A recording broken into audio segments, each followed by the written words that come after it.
Hello, in this video I'm gonna show you how we can add money to your PayPal account. In order to do that, first of course we need to visit paypal.com and log in into your account.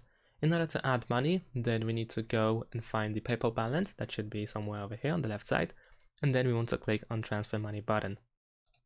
We want to choose now one of the options available under the money in section. So if you want to add to your PayPal account, choose for instance add money to your balance or any other option that you have available. In my case, I'm gonna click add money to your balance.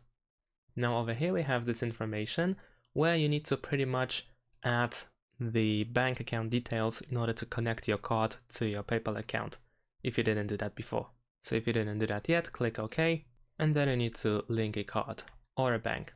If you prefer to use the traditional transfer, then over here you have the information where you want to send your money. And of course you will need to wait 1 or 2 business days before you will actually get your money on your account.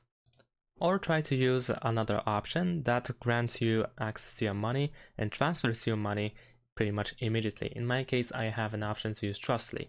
And after that, once you select it, you need to simply follow the instructions and you should be able to add money to your PayPal account. And that's it. Thanks for watching. Leave a like and subscribe to my channel and see you in my next videos. Bye.